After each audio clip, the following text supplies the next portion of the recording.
Buenas tardes, bienvenidos, buenas tardes. Nuevamente estamos reiniciando, estamos en la segunda jornada de una maratónica, de un maratónico congreso. Está saliendo todo, la verdad, está por encima del nivel que nosotros incluso teníamos pensado, unos capos, unos monstruos, todos los expositores hasta este momento. Ayer tuvimos una jornada espectacular, la verdad. Agradecerles a todos quienes estuvieron dando sus ponencias, sus exposiciones. Hoy, esta mañana, hemos estado con ponencias también, con un nivel bastante grande, importante. Hoy día en la tarde estamos continuando, estamos ya en la última parte, ¿no es cierto?, de las exposiciones ya del día, concluyendo este Congreso Internacional de Psicología Jurídica y Forense. Esta tarde iniciamos con la doctora Daniela Ibieta Vildoso, a la que le doy la bienvenida. Doctora, ¿cómo está? Gusto de saludarla y gracias por estar con nosotros. Gracias por ser parte del selecto grupo de expositores del Congreso Internacional de Psicología Jurídica y Forense. Creemos que es uno de los más grandes, tengo entendido, por lo menos por la magnitud, por el tamaño, por el alcance y por el nivel de los expositores, así como su persona. ¿Quién es la doctora Daniela Ibieta Vildoso? ¿De dónde es? A ver, la doctora Daniela Ibieta, para presentarla, es formación integrada en terapia breve de parejas, está en del Centro de Estudios Sistémicos CESIS, TEC, Chile, perteneciente a la Red Latinoamericana y Europea de Escuela Sistémica, Relates, Chile, julio del 2022. Si en algo me equivoco, doctora, luego usted lo corrobora o lo corrige. Pertenece al Colegio Ilustre de Abogados de La Paz, Legal Praxis Bolivia, curso de especialidad en Psicología Forense, en el Colegio Ilustre de Abogados de La Paz, BUO, Jurista, Académica Online y Focus Group. Cursos de especialidad en estudio y análisis de casos en Psicología Criminal, en el Colegio Ilustre de Abogados de La Paz, BUO, Jurista Académica Online, dice, y Focus. Tiene especialidad en Psicología Forense y Criminalística, análisis de la conducta criminal y valoración en la personalidad. ¡Wow! ¡Qué currículum para variar! La doctora Daniela Ibieta Vildoso hoy nos va a exponer un tema. El tema es psicología y criminología. Dice valoración y análisis de la conducta criminal, perfil psicológico criminal, comportamiento sectario, influencia del ambiente en la situación y la situación en la conducta violenta. Bienvenida, doctora, gracias por estar con nosotros. Adelante para presentarse. Yo le voy a colaborar con el tema de su presentación. Con las diapositivas, no se preocupe, estaba con algún problemita, alguna dificultad, pero estamos aquí para colaborar. Usted me indica cuándo. Adelante, doctora. Estamos listos. Muchísimas gracias, Carlos. Bueno, bienvenidos a todos los participantes que están siendo realmente muy gratos de disfrutar visualmente de manera informativa, de contenido y de conocimiento, quienes aquellos se están nutriendo de toda esta formación, que obviamente estamos para ello, ¿no? Para traspasar esos límites, esas fronteras que obviamente de alguna manera también nos une en cuanto a cultura, en cuanto a desarrollo, en cuanto a lo que precisamente es la psicología y su amplitud, su gran abanico de especialidades, de áreas y campus que tiene como estudio científico. Entonces, para mí es un tremendo honor, es muy grato poder compartir el día de ustedes. Bueno, aquí estamos listos para iniciar, ¿sí? Podemos comenzar con nuestras diapositivas, Claro Carlos, que sí. por favor. Yo salgo de pantalla, voy a compartir. Gracias. Permítame.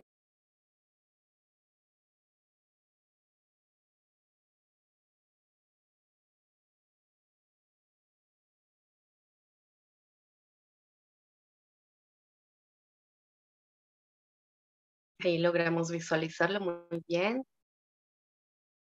Ya casi lo tenemos.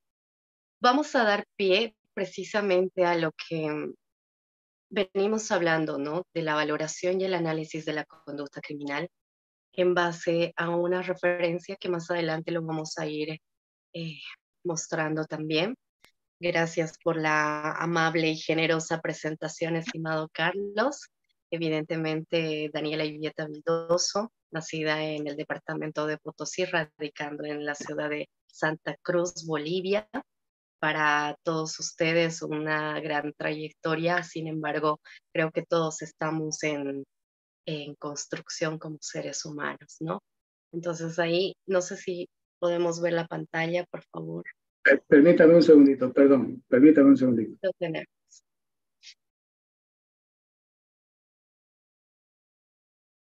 Ahora, Ahí, muy bien. Sí, se puede visualizar. Perfecto, muchas gracias.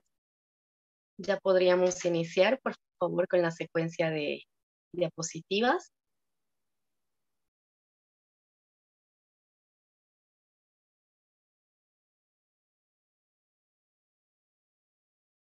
Muy bien. Entonces, vamos a primero aclarar cuál es la diferencia sobre la psicología, ¿no? Tanto jurídica, forense y criminológica.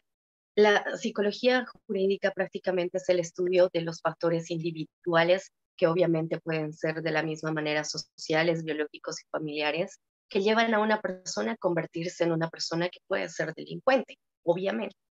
Dentro de la psicología forense, nosotros vamos a analizar, investigar, evaluar, predecir y obviamente diagnosticar la personalidad de los acusados en aquellas áreas que obviamente puedan ayudar a los agentes judiciales, ¿no? Es decir, a conocer la imputabilidad o no de aquellos delincuentes que han sido dictaminados dentro de la psicología jurídica. Pero ahora bien, vamos a tocar el punto de la psicología criminológica, que obviamente va a evaluar de alguna manera aquellos comportamientos específicos, motivaciones y procesos mentales de aquella persona que es considerada como un delincuente. Todo esto en base a un marco referencial actualizado que nosotros vamos día a día modificando en las constituciones políticas de estados, en este caso Bolivia. Mas, sin embargo, cada país tiene un compendio total de diferenciación en cuanto al concepto. Entonces, ahí lo tenemos a nuestro gran autor, López Latorre y Alba, que el 2006 nos ha planificado precisamente este compendio de conceptualización para poder arrancar de estos procesos y, bueno, luego ir discerniendo un poquito más al respecto de cada temática. Entonces, pasamos a la siguiente lámina. Aquí es importante entender que nosotros tenemos factores que van desde lo genético a lo biológico y desde lo aprendido a lo más amplio que es el sistema cultural de todo el mundo, ¿no? Y obviamente haciendo énfasis en aquellas investigaciones de la profesión de, por ejemplo, de fe, sistemas multifactoriales interdisciplinarios y obviamente explicaciones que son integradoras a raíz de este compendio de conceptualización para poder arrancar al siguiente proceso que obviamente implica hacer perfiles, ¿no? Cuando nosotros hacemos los perfiles, automáticamente referimos a que debemos de catalogar y categorizar los procesos de cada personalidad, de cada personaje que obviamente es catalogado como un delincuente. Entonces, al hacer precisamente esto, nosotros planteamos dos modelos que son exclusivamente determinantes a la hora de perfilar precisamente a este tipo de personajes. Entonces, aquí viene muy bien, gracias Carlitos, el perfil del psicológico del criminal, obviamente, ¿no? Las características de estos sujetos incluyen realmente lo siguiente, ¿no? Primero, la superficialidad unida a la locuacidad, como además, por ejemplo, padecen muchos de estos personajes cierta demencia semántica. Referente a esto, nosotros vamos a definir un poquito aquellas palabras que están para ellos o para ellas, en muchos casos, desprovistas del significado. Es decir, pueden tener connotaciones afectivas como connotaciones que pueden ser de algún modo de apego. El perfil psicológico de cualquier criminal va a referir, por ende, a que son perfectos y expertos racionalizando, usando mecanismos de defensa que automáticamente les genera la evasión a conflictos, la manipulación y por ende el engaño. Entonces, dentro de estos parámetros que estamos planteando del perfil psicológico criminal, pues remitimos también a que ellos presentan una abrumación a ciertos vacíos afectivos. Muchos de ellos en base a orígenes pasados de, por ejemplo, familias monoparentales, disfunción familiar, abandonos, familias que son extensas, pero que no tienen un vínculo biológico ni consanguíneo. Es decir, que esto puede generarle este tipo de vacíos a raíz de que tampoco pueden conllevar su proceso de complejo de Edipo, que es como una resolución de un complejo que comúnmente nosotros lo llamamos en la psicología de castración. Entonces, estos vacíos de alguna manera nos dan estos indicadores que podemos perfilar de algún modo a este tipo de personajes. Entonces, no solamente a ellos, sino también a lo que estos buscan compulsivamente sensaciones intensas, ¿no? Lo que nosotros en la actualidad llamamos como término general la toxicidad. Entonces, lo que no es fácil, obviamente, para ellos puede ser un umbral alto de estimulación. Entonces, pasamos a la siguiente lámina y ahí también vamos a seguir aumentando un poquito estos rasgos que automáticamente nos plantean estos individuos en su mayoría. Entonces, ellos automáticamente van generando o experimentando protagonismos. Esto a raíz de que pueden tener rasgos, indicadores o sintomatología de cuadros narcisistas, egoístas e incluso llegan a incorporar el gaslighting en todo lo que remite a sus procesos, por ejemplo, de relación, de vínculos filiales, familiares, como también de relaciones de pareja. Entonces, esta persona en el contexto total de la explotación lo que hace es generarle el sufrimiento a la víctima, por ende generarle humillación, dominio, autoridad, control, hasta en algunos casos torturas que obviamente ponen en evidencia la victimización, ¿no? De acuerdo a eso también consideramos de que son probablemente personas que son vulnerables también, porque en algún momento pudieron haber sido también víctimas de, y de ahí es que se sigue el círculo vicioso, podríamos llamarlo, un círculo que realmente trasciende, connota de manera consecutiva y no corta o intensifica de raíz las situaciones que se puedan evitar de violencia, de agresión. Y obviamente ahí más adelante vamos a ir determinando también esta situación, ¿no? De la diferencia entre agresión y violencia.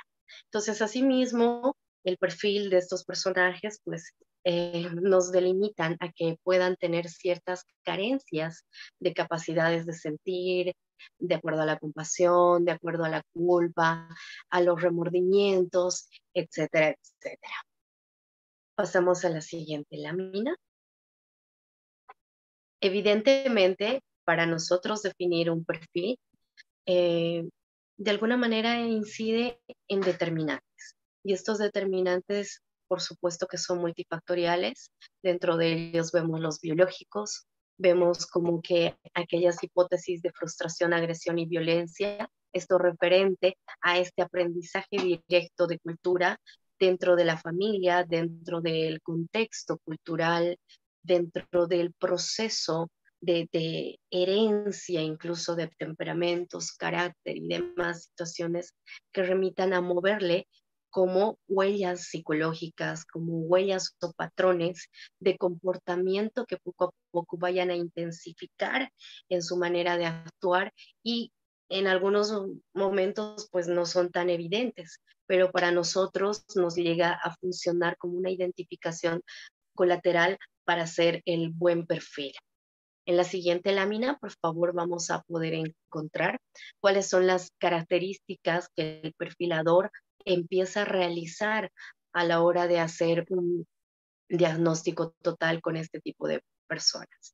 Entonces, el perfilador automáticamente tiende a generar tres aspectos fundamentales como procedimientos, vamos a llamarlo protocolares, ¿no? El primero que evidentemente es la recopilación de toda la información posible para que pueda ser utilizada a favor nuestro en la investigación. Esto sobre la escena de crímenes, esto sobre las escenas o características de la víctima, de la posición, de los lugares donde encontramos, en qué situación, en qué de repente espacio de la casa, del lugar, de la locomoción, de la posición, absolutamente de todos aquellos detalles que remitan incluso hasta las declaraciones de probables testigos o inspecciones oculares cuando se trata de investigaciones policiales, ¿no? En una segunda parte de este procedimiento viene a ser algo muy fundamental, que es la reconstrucción de los incidentes. Esto para que estos datos que sean recopilados sean bien elaborados para generar hipótesis de contención y sobre todo de la conducta, tanto de la víctima como en este caso del perpetuador, ¿no? Entonces, como considerado delincuente. En todo caso, todos aquellos posibles motivos que nosotros logremos identificar nos van a permitir analizar un poco más el perfil de este personaje. En muchos casos, por ejemplo, se evalúa también cómo es que estos personajes tienden a seleccionar víctimas cuando se trata de delincuentes, de psicopatías en serie y demás, ¿no? En qué momento, en qué lugar, en qué posición, en qué temporada, en qué situación, en qué estado, para que esto nos permita generar mayor estado a la investigación. Entonces, después de estos dos procedimientos, por supuesto, se viene a hacer una elaboración de un perfil provisional. Este perfil automáticamente tiende a dar toda la demografía y la sociodemografía del perfil de este personaje. Entonces viene ya a ser algo de manera integral, biopsicosocial, ¿no? Porque llamamos en los documentos legales, en los documentos jurídicos, el presunto autor, el presunto cómplice del presunto delito. ¿Por qué? Porque mientras dure un proceso de investigación, todavía no hay una claridad del perfil del culpable, del delincuente. Por eso es que todavía, mientras dure las investigaciones, tendemos a usar esos términos. Pero bien ahí es importante detallar absolutamente todos los aspectos que vayan a ser fundamentales para nuestra investigación y por ende hacer un perfil que realmente sea adecuado a lo que nuestros colegas, abogados, juristas y cualquier operador de justicia o de la ley pueda tener mayor credibilidad en la información y la acción de sentencia, de juicios y demás que vayan a ejecutar post-investigación. Entonces pasamos a la siguiente lámina. Aquí enfocamos nuestra atención en realmente qué es un delito, ¿no? Porque para muchos países lo que puede ser un gran y terrible delito, para otros países puede ser algo muy diferente, que de repente no tenga tanta incidencia, ¿no? Entonces se trata, por tanto, de un constructo social e histórico que relata no toda la información de una norma penal, sino también como aquello que puede generar toda persona que vulnera el derecho del otro. Obviamente puede ser etiquetada como un delincuente, mas sin embargo no hay que confundir que este delito sea algo que netamente tenga que tener violencia, ¿no? Por ejemplo, algún tipo de robo. El robo y el hurto también se diferencian por el grado de acción que tenga el suceso, ¿no? Eh, Aquí también vemos lo mismo. Cualquier delito no puede ser considerado simplemente porque haya sido una acción violenta, para nada.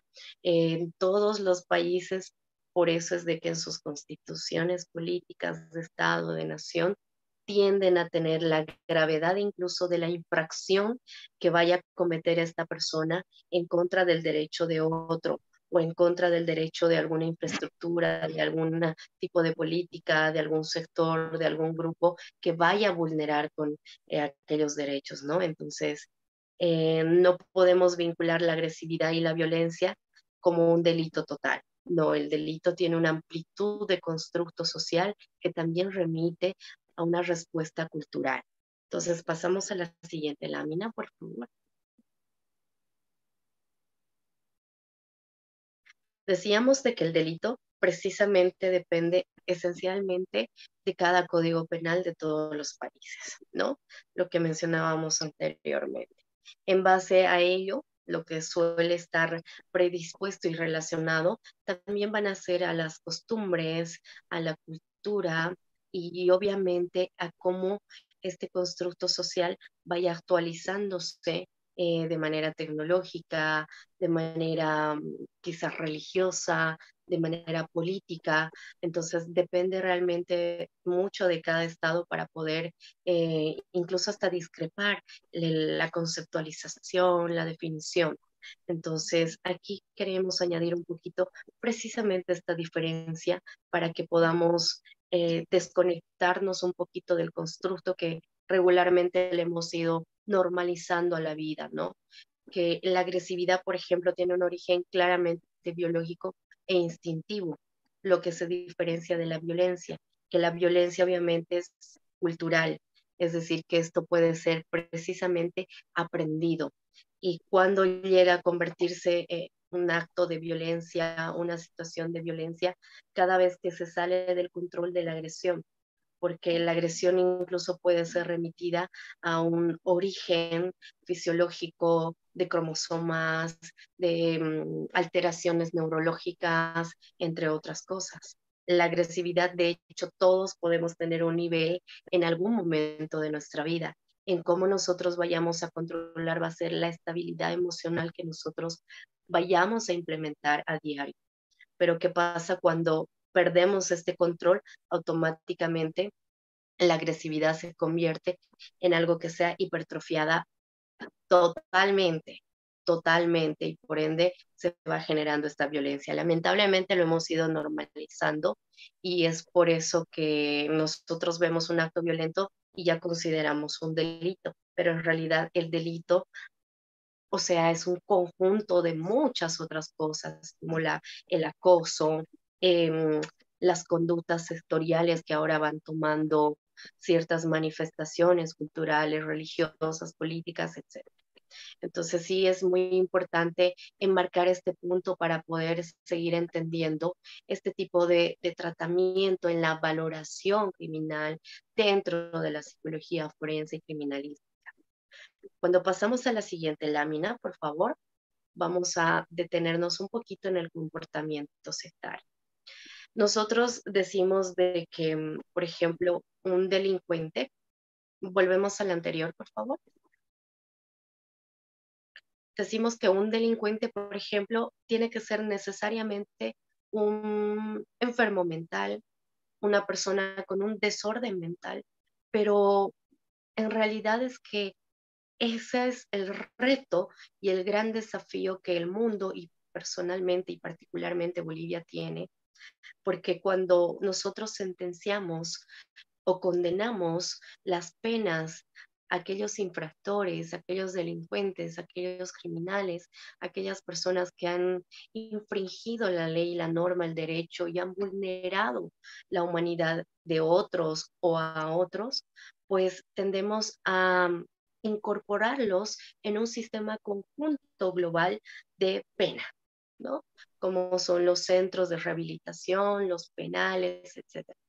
Pero no analizamos en realidad la conducta y el comportamiento que cada sector emocional, psicológico y mental manifiesta. Por ejemplo, ahí vemos que la psicopatía, que no es una enfermedad mental en sentido estricto, pero sí se correlaciona con el crimen y la violencia. Una persona que tiene una psicopatía puede ser bastante inteligente, un genio, y aún así no puede tener una enfermedad mental. Puede estar literalmente, entre comillas, en sus cabales, en su sano juicio. Pero ¿qué pasa con relación a una esquizofrenia, que sí es una enfermedad mental? Pues ahí este desorden de alguna manera remite a que sí puede estar relacionado a una autoagresión y también a una violencia hacia la familia, hacia conocidos, pero no es tan alto como una psicopatía. Es de hecho mucho más bajo. ¿Por qué? Porque esta persona no tiene la condición de realidad clara y aparentemente normal, ¿sí? Fuera de lo que una psicopatía sí lo tiene. La psicopatía, aquella persona que cumple este rol en esta conducta y en este comportamiento, sí tiene un concepto y una conciencia bastante clara de realidad. Y ahí es donde también tenemos que mantener un equilibrio en cómo nosotros categorizamos los sectores y empezamos a crear desafíos. En Bolivia un desafío muy grande es el de crear un psiquiátrico penitenciario.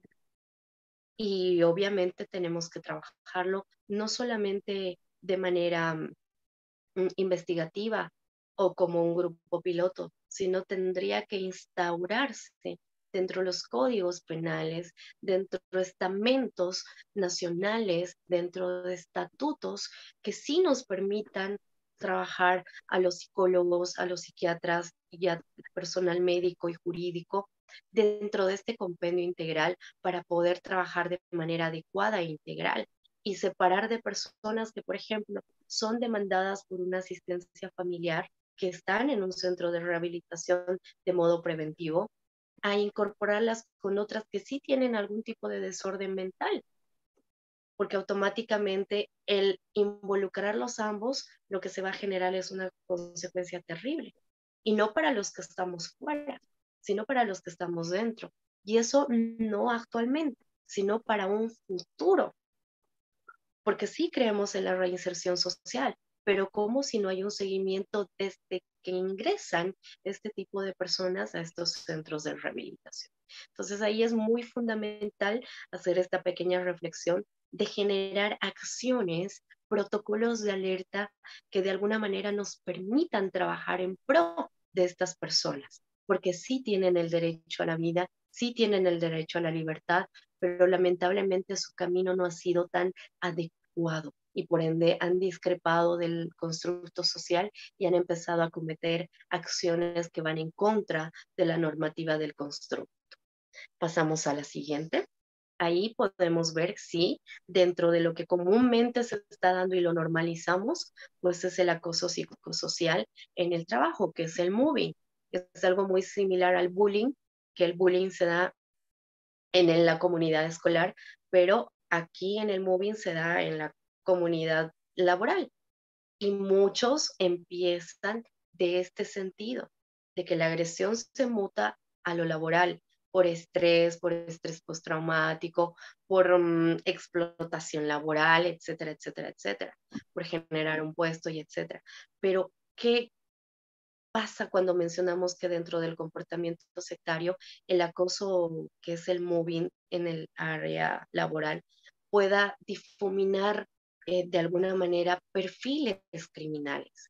Ahí es importante que también puedan incorporar de alguna manera psicólogos forenses a las instituciones, industrias y cualquier centro laboral para que se pueda hacer la valoración de las personas y se pueda evitar un tramo de dificultades y consecuencias futuras.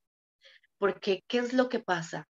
Aquel criminal, aquel delincuente, aquella persona que está inmiscuida en este campo de la agresión, por ende violencia y posterior delito, pues tienden a ser lavados de cerebro a la gente que está alrededor suyo, porque una parte del perfil criminal automáticamente es la influencia coercitiva que tiene semejante capacidad de este personaje.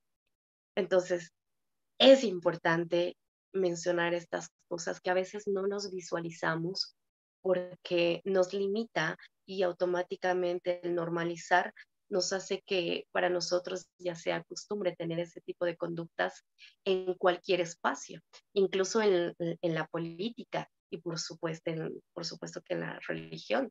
Está siendo de una noticia mundial que hubo sacerdotes en Bolivia que han actuado de manera terrible, fatal contra menores.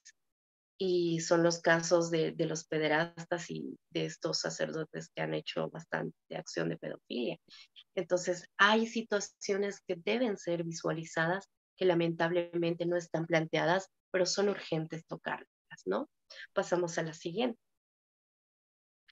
Cuando mencionamos la influencia del ambiente y la situación en la conducta violenta, es importante remitir a que a pesar que no es necesario tener una personalidad patológica o un cerebro dañado o un desorden mental para matar, para asesinar, para cometer una violación o cualquier tipo de delito que sea penado por ley, pues la mayoría de la gente cree que existe una estrecha relación entre la enfermedad mental y la violencia.